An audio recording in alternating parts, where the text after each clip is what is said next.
Պարոն Կարապետյան, նախ ձեր տարեդարձն ենք շնորհավորում եւ զգացիք, որ թեվակողել ենք 4-րդ հանրապետություն, այսօր Փաշինյանը հայտարարել է, որ թեվակողում ենք 4-րդ հանրապետություն, երրորդն էլ կոնֆլիկտներով է եղել, հիմա խաղաղությամբ ենք սկսում այդ հանրապետությունը։ Փաշինյանը մեզ կհասցնի 10-րդ հանրապետություն նույնպես, դրա համար մենք պետք է չթողենք իրեն։ Այսինքն վտանգներ եք տեսնում այդ համարակալման մեջ։ Իհարկե, դուք չեք տեսնում։ Եթե մեր հողերը հանձնելով հրճակենք հանրապետություններ, դրանք կասնենք, ես մի անգամ ասել եմ Լոռվան։ Այնտեղ կանգնելու ենք։ Պարոն Կարապետյան, ասում եք Փաշինյանին հեռացնելու գաղտնի պլան ունեք։ Այդ պլանի հետ կապված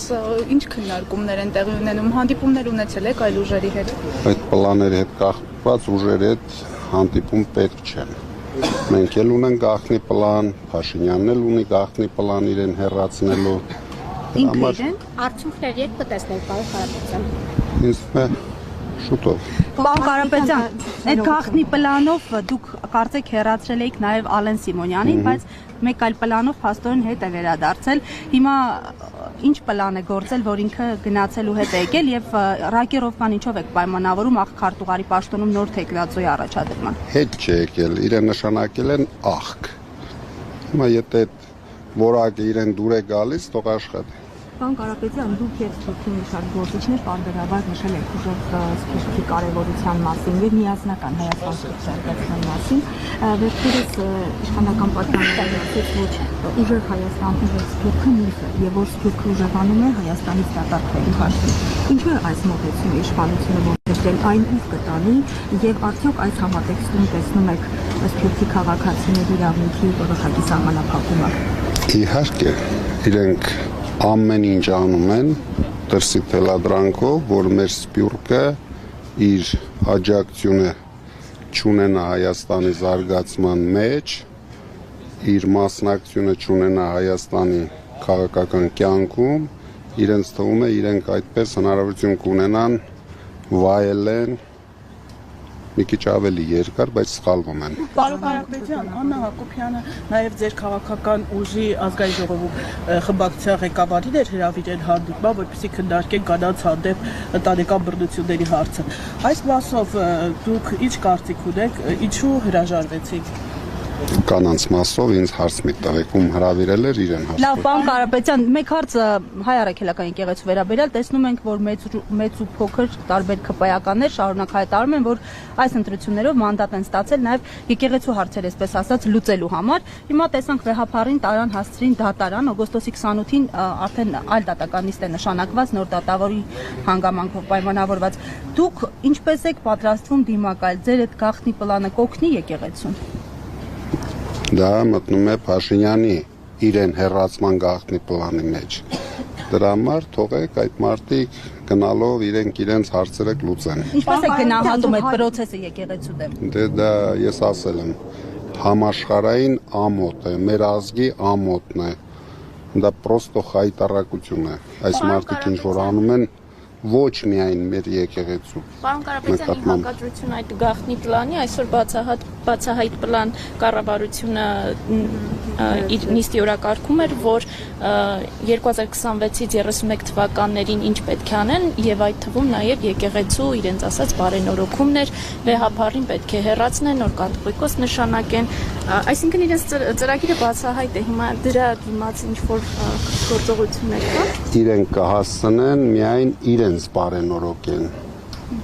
իրենց պլաներով հազիվ դա հասցնեն։ Պարկասո են մնացածը չեն ասում։ Պարոն Կարապետյան, մի քանի հարց ունեմ ձեր հայտարարագրի հետ կապված։ Փետրվարից ասում եք, որ արդեն տվել եմ հայտարարություն։ Այո, արդեն տվել եք։ Փետրվարից ասում եք, որ տնային կալանքի պայմաններում անհնար է հայտարարագիրը ներկայացնելը, բայց փաստորեն կարողացել եք, ոնց է ստացվել։ Որ կարողացել եք հայտարարագիրը ներկայացնել։ Դա Վարդևանյանին հարցրեք, ինքն էր դրանով զբաղվում։ Այնտեղ մի անշարժ գույք եք ընդհանրապես հայտարարագրել Հայաստանում 1989 թվականին ձեռք բերված ու մեկ Volvo 1992 թվականին ձեռք բերված։ Ինչ ունեմ դա։ Այդ անշարժ գույք ունեք Հայաստանում ու մեքենան։ Պարոն Կարապետյան, իսկ այստեղ ժողովի նիստերին հետևում եք, օրինակ Էդգար Ղազարյանը իսկապես խախտել էր այդ բարեվարկության կանոնները։ Էդգար Ղազարյանը տաղանդավոր հայ քաղաքական գործիչ է։ Դուք ամեն օր կտեսնեք դա, տեսնում եք եւ կտեսնեք դա։ Իսկ առհասարակ ինչպես է գնահատում ձեր թիմի աշխատանքը։ Ինձ թվում է բոլորն են լավ գնահատում, ես նույնպես։ Պարոն Կարապետյան, Երեկ կար, որ Էդգար Ղազարյանի ներողություն եմ խնդրում, ձեր թիմը չպաշտպանեց ի սկզբանե, դա ինչպես եք մեկնաբանում։ Էդգար Ղազարյանին մեր թիմը առաջերտին Էդգար Ղազարյանը պաշտպանելու կարիք չուներ, բայց մեր թիմը շատ գրագետ ամեն ինչ արեց, որ կոնֆլիկտ չդառնա։ Պարոն Կարապետյան, երեկ Դավիթ Ղազինյանին Ինչ կասեք, Դավիթ Ղազինյանին դուրս հրավիրեցին նիստերի դահլիճից, ինչ էր տեղի ունեցել ձեր գնահատմամբ, որ այդպես վարվեցին։ Մեր ֆրակցիան արդեն արձագանքել է դրան եւ շատ ճիշտ արել է։ Զղջացել էին իշխանություններն այսօր ասած։ Զղջացել էին Վահագն Ալեքսանյանն այսօր ասաց Դե զղջալու բանը, զղջալու։ Իրենք ամեն ինչի համար պետք է զղջան։ Պարոն Կարապետյան, նաև Քանի որ շատ ապօրինություններ են անում, բոլորը պետք է հերթով զղջան։ Իրենք գիտեն, որ մենք մի քիչ ներողամիտ մարդիկ ենք, կարող է մի քիչ ներողամիտ լինենք։ նույն համատեքստում էլի ձեր թիմակիցները պարբերաբար Դեռ կարողանան քաղաքակիրթ աշխատել, ինչպես սկզբում պայմանավորվել։ Ինձ թվում է դեռ այո, կարողանում են։ նույն համատեքստում մի հարց էլի։ Սուր լինելու է, բայց կանոնների մեջ լինելու են։ Երբ որ Նարեկ Կարապետյանին դիմում են իշխանական падգամավորները, հաճախ ձեր եղբորն են հիշատակում եւ նաեւ ձեր իշխանությունը կապում են նախորդ իշխանությունների հետ։ Ինչու է այս մարտավարությունը ընտրել, ինչպես նաեւ ձեր թիմակիցները հաճախ դժգոհում են դիմում ելույթներ ընդհատելու հարցում։ Այս իրավիճակում բարեվարկությունը ինչքան երկար կպահեք։ Հասկանում եք, իրենք մեր նկատմամբ տարիներ շարունակ, տարուց ավել արդեն այս բռնություններով, այս ռեպրեսիաներով ոչ մի բան ասելու, ոչ իրավունք ունեն, ոչ էլ ինչ-որ բան կարողացել են հայտնաբերեն իրենց համար։ Դրա համար գնում են իմ եղբոր դաշտ, բայց իրենք չեն հասկանում, որ իմ եղբայրը ամեն ինչ արել է, իր ամբողջ ունեցվածքը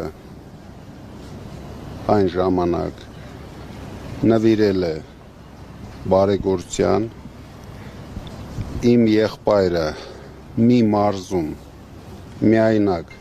ավելի շատ ձայն է հավաքել, քան իրենց ամբողջ կուսակցությունը Փաշինյանի գլխավորությամբ։ Պարոն Կարապետյան, Այսինքն իրենք ինչ խոսելու բան ունեն։ Բան չունեն, դրա համար ինչ-որ հանրապետական կուսակցություն ուզում են մեզ էլ տանեն այդ դաշտ, որ ինչ-որ թեմա մեր շուրջը կարողանան արծարծեն կամ ինչ-որ խոսույթներ։ Բայց մյուս թեման, որ արծարծվում է ձեր շուրջ, շարունակ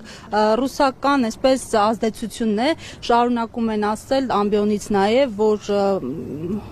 ռուսական այսպես հետախուզությունից տվյալներ կան ձեր մասին եւ այլն, որ աջակցություն եք վայելում,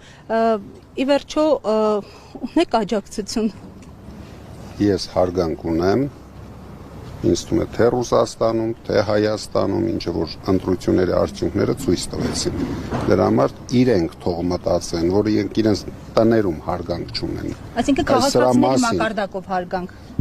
Իրենք իշխանություններին են վերագրում։ Դե իշխանությունների մակարդակով հեսա տեսնենք, վազելով կգնա։ Հիմա տեսնեք ով իշխանությունների մակարդակով աջակցություն ունի։ Պարոն Կարապետյան, դուք 100 ուսանողների հավաստագրեր եք նվիրել ուսման վարձավճարների, հասցրել եք այդ երեխեքի հետ շփվել, ճիշտ ձեր տպավորություններով կկիսվեք։ Տաղանդավոր երիտասարդներ էին, ես շատ ուրախ եմ, որ Հայաստանում այդպիսի տաղանդավոր ուսանողներ կան, երիտասարդներ կան, ովքեր պետք է կառուցեն մեր երկրի ապագան։ Կարապետյան, ձեր մյուս երկրների քաղաքացիությունից հրաժարվելու այդ process-ը ուր է հասել, որովհետև քննադատություն կա, որ դա ընդհանրապես ձևական բնույթ է կրում։ Բա Փաշինյանից քիչ եք հարցնում իր քաղաքացիությունը, Հայաստանի քաղաքացիությունից չի հրաժարվում։ Այսքան փորձանք ա բերել այս երկրի գլխին, թող հրաժարվի քաղաքացիությունից։ Ժողովուրդը Հայտարարագրի հետ կապված մի հարց էլ մեծ չափով կանխիկ եք հայտարարել $26 միլիոն, այդտեղ 2 միլիոն շուրջ ռուբլի։ Կարող եք ասել ինչ իմաստ կա այդքան կանխիկ պահելու եւ արդյոք ձեր հայտարարագրի ցանկին ծանոթացել եք, դա ամբողջական ցանկն է։ Ձեր գույքերի եկամուտների Ես ունեմ մասնագետներ, ովքեր դրանով զբաղվում են։ Բայց դա որ խնդիր լինի, դա ձեզ են ասել։ Ուրեմն կա։ Եթե Դուք Չլիներ։ ծանոթացել եք ԿԿՀ Դեռ ներկայացուցիչ։ ոչ։